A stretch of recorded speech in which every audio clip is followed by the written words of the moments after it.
Então, começou a gravação, vamos aqui em mais um encontro no horário da aula prática da turma P04 e P05. Hoje, dia 26/10/2021, semestre 2021.2 da Universidade do Estado da Bahia, DCV, aluno de Parasitologia Humana.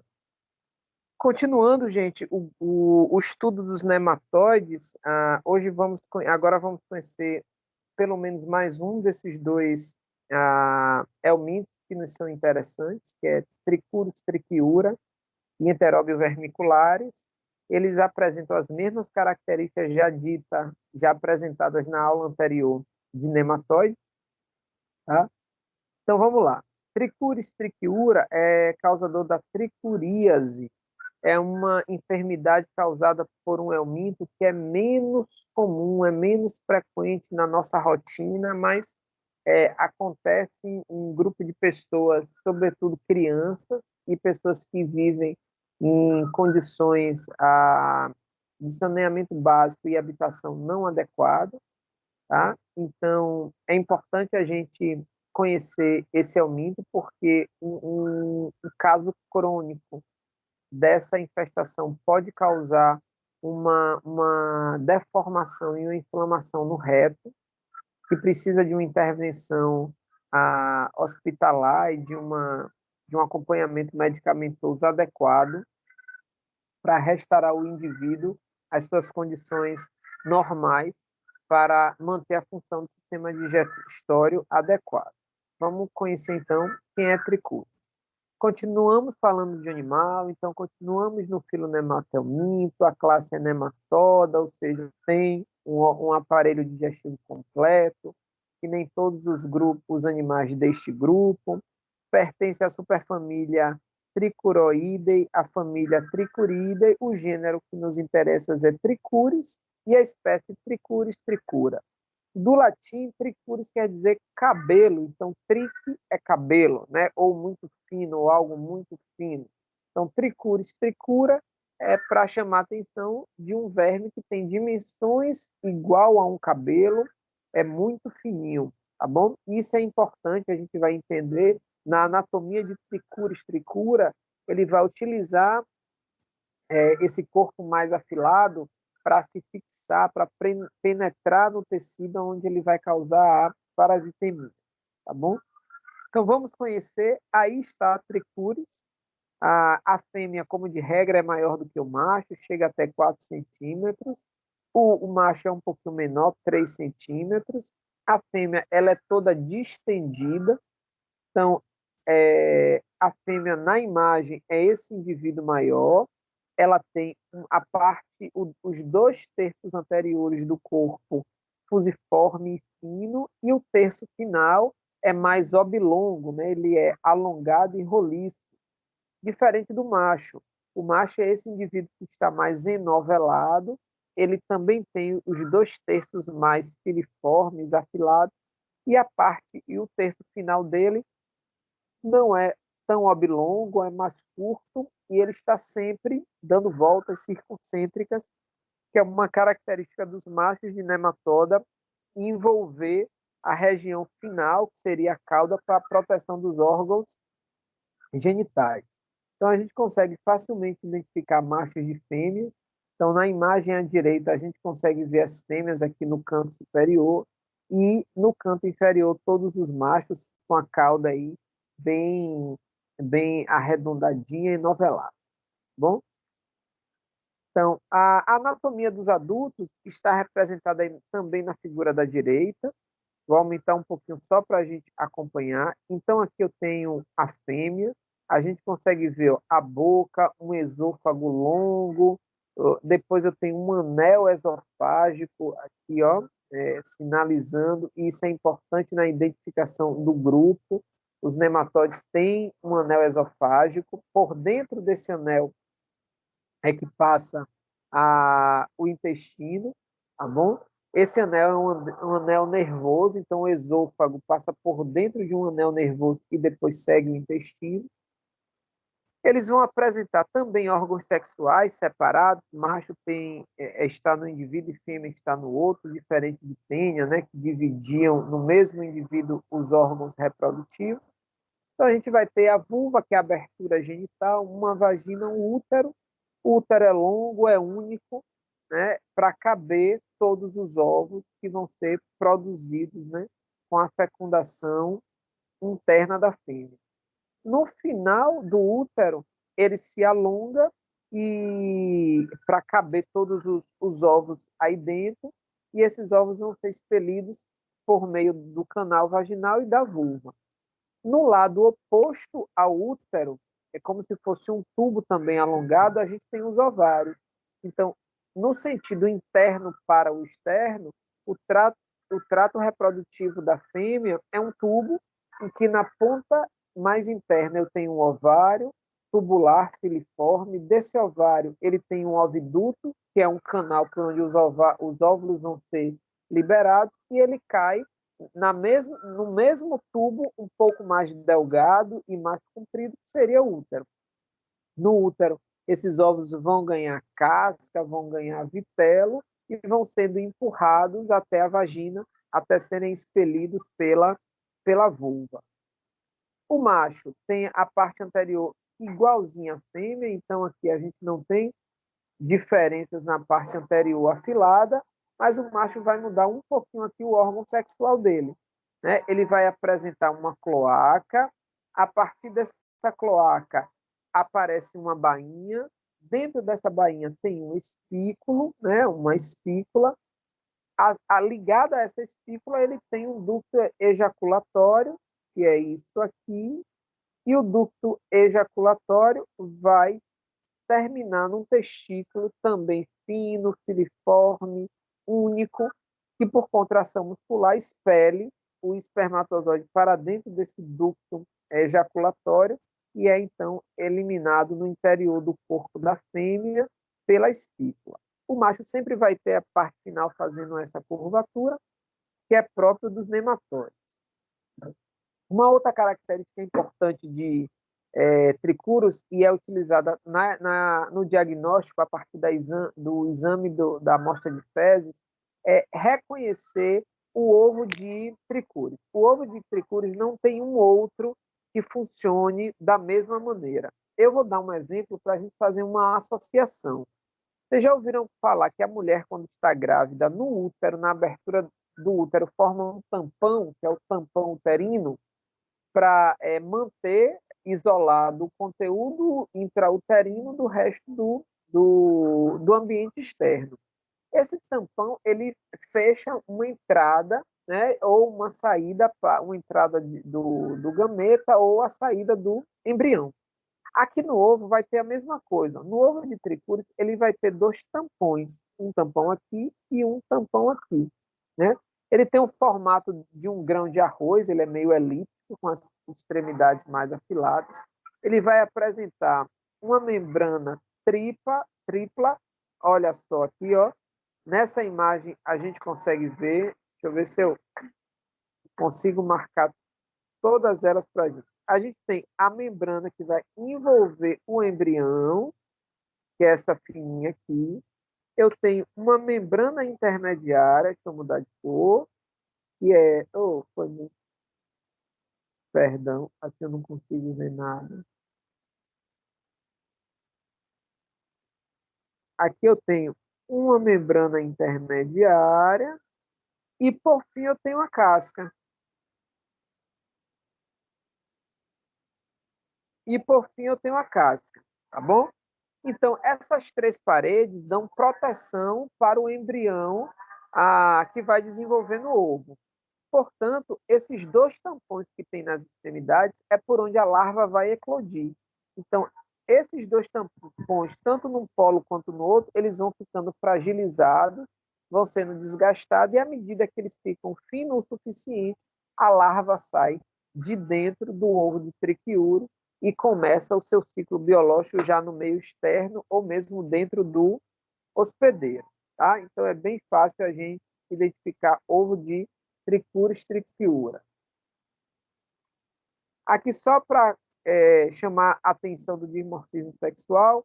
Na imagem esquerda eu tenho o macho e a fêmea, e da direita, que nos interessa, é tudo que eu disse para vocês anteriormente. Ó. Aqui eu tenho o corpo do animal, né? A partir do corpo do animal eu tenho uma bainha, isso aqui é uma bainha, essa bainha vai envolver a espícula, que é isso aqui, né?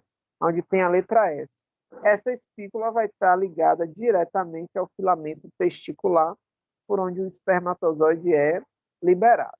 Tá? E essa bainha é importante porque ela vai ajudar na compressão. Quando os músculos se contraem, os músculos longitudinais se contraem, eles comprimem também a bainha e aí ajudam a expelir o espermatozoide de dentro dos testículos até atingir a espícula.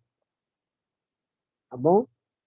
Então, como eu disse que eles têm cutícula, aqui chama atenção para esse grupo, igualzinho a Ascaris lumbricoides, a gente consegue ver a cutícula aqui do lado de fora, que ele vai trocar, é uma cutícula espessa, e aonde ela for abandonada pode causar as mesmas infecções.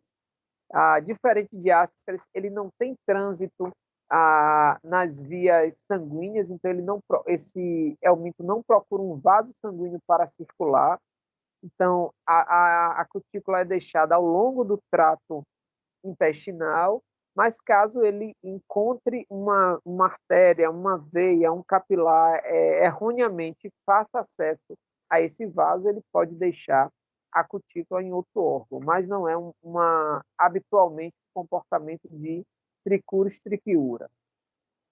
Tá bom? Aí a mesma imagem, só que corada, chamando a atenção de uma larva de Trichuris aí no tecido de um camundongo, só para a gente reconhecê-lo. Tá bom? Aqui, chamando a atenção de quando a gente tem a penetração dessa larva no tecido epitelial do intestino. Então, tudo que vocês estão vendo aqui, tudo que vocês estão vendo aqui é o corte do tecido intestinal. E esse corpo aqui que está fracionado é só o dorso do Trichuris trichura. Então, vocês estão vendo placas aqui, uma sobreposta à outra, são as placas de cutícula, e ele está aí enterrado, ele penetrou nesse tecido para conseguir se instalar e desenvolver a parasitemia. A presença de um corpo estranho ou de um organismo estranho faz com que nosso sistema imune sejam acionados. Então, a gente consegue ver também leucócitos aqui, que já se apresentam para tentar eliminar o corpo estranho. Aqui chama a atenção um pouco das microvilosidades do tecido, que confirmam aonde o Trichuris está inserido. Bom? Como é o ciclo de Trichuris trichura?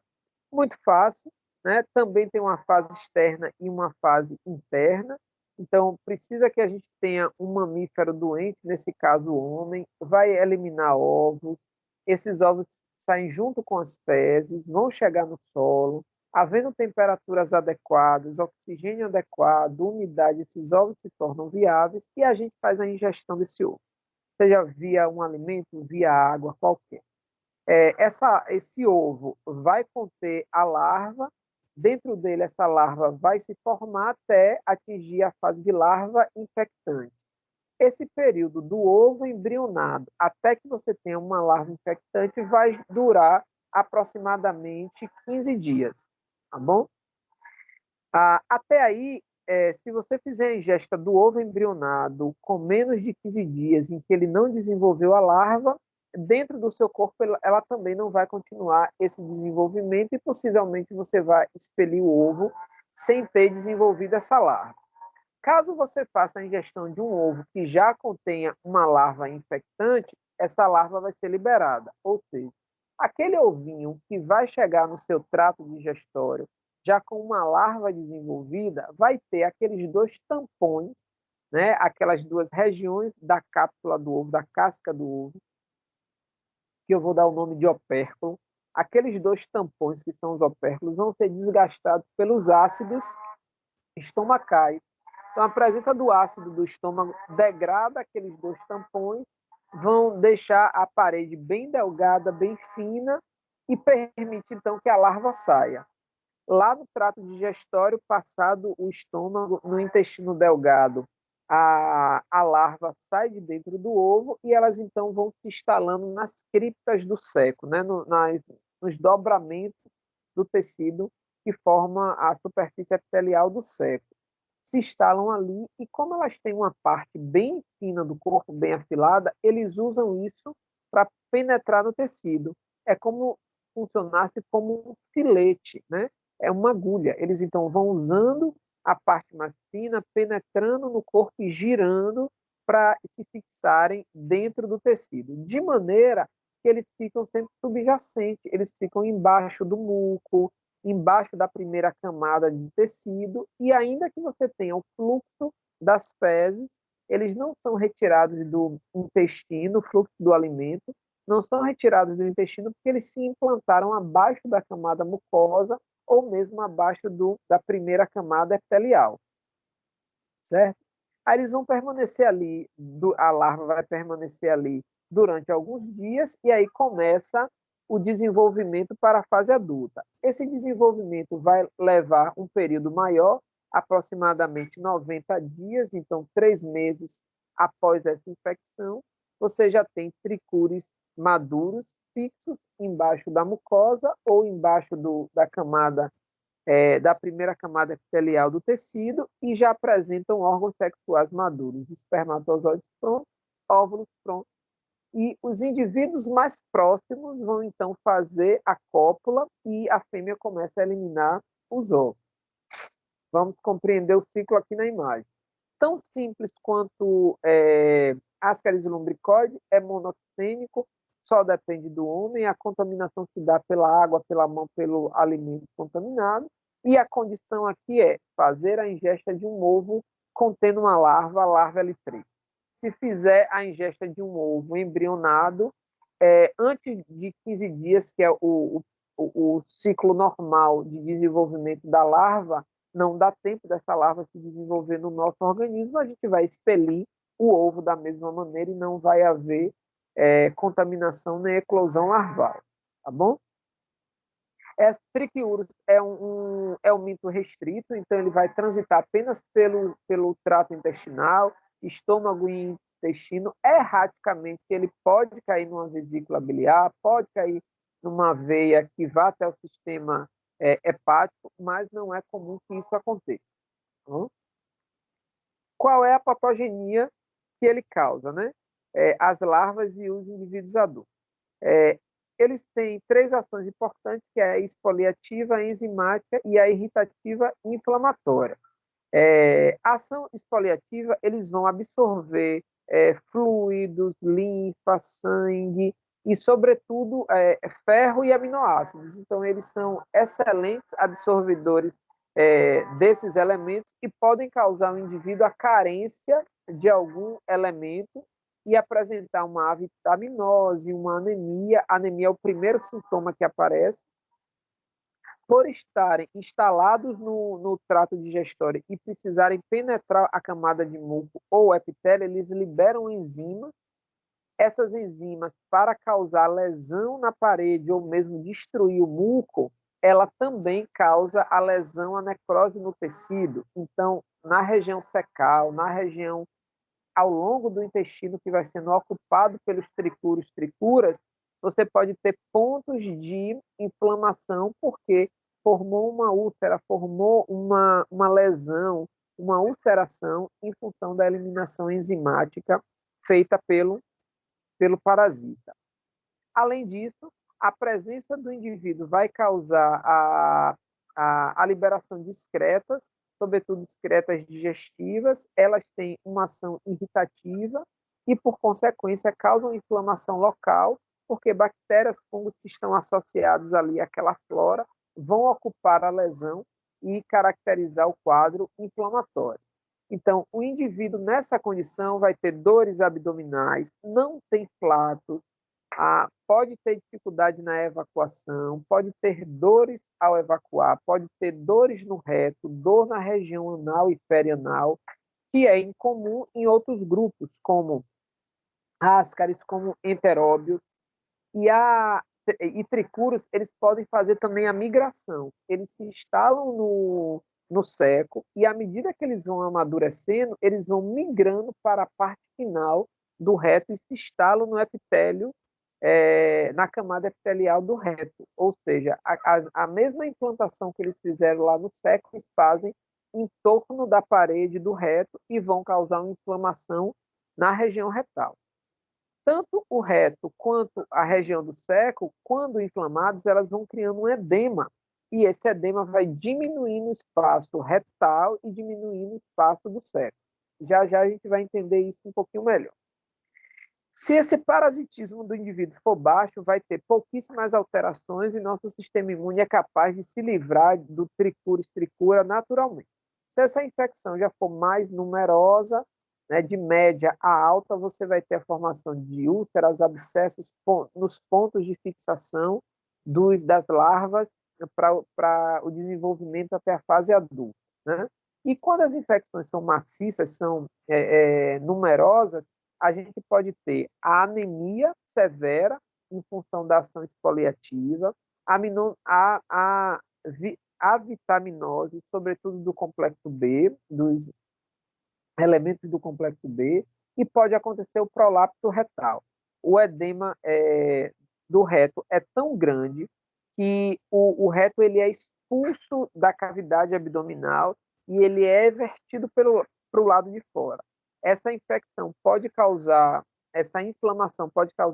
infecções mais severas pela exposição do reto e precisa de intervenção medicamentosa e hospitalar para que a inflamação seja revertida e o reto possa voltar à sua condição anatômica. Vamos ver aqui algumas imagens que a gente entende.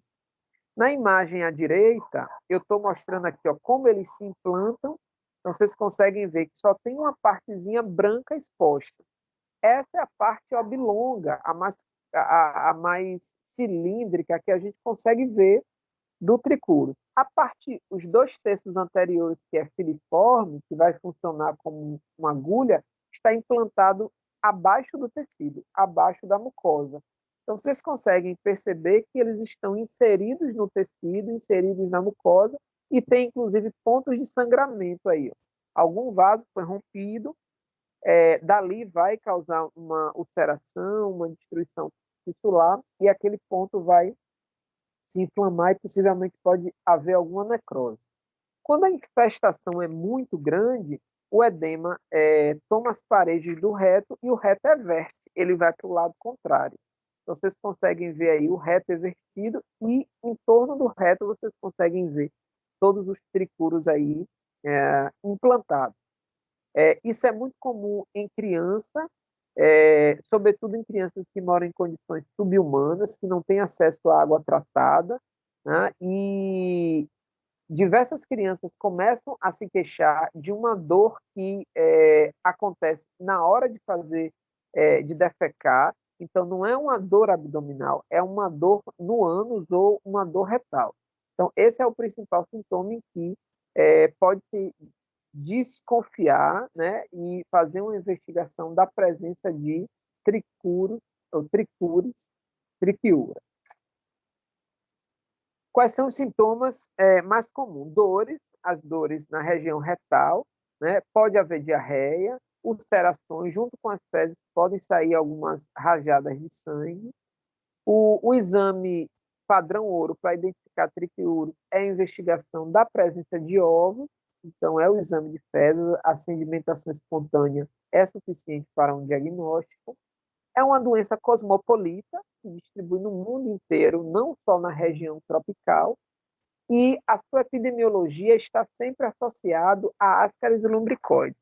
O indivíduo que tem infecção por Ascaris lumbricoides também tem triquiúra, e o inverso também é verdade.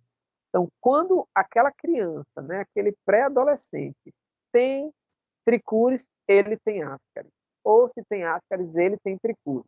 São dois helmintos de biologia muito similares, habitam o mesmo ambiente, as condições ambientais propícia para que eles dois convivam e por isso o indivíduo apresenta, né, é uma co-infestação por essas duas espécies.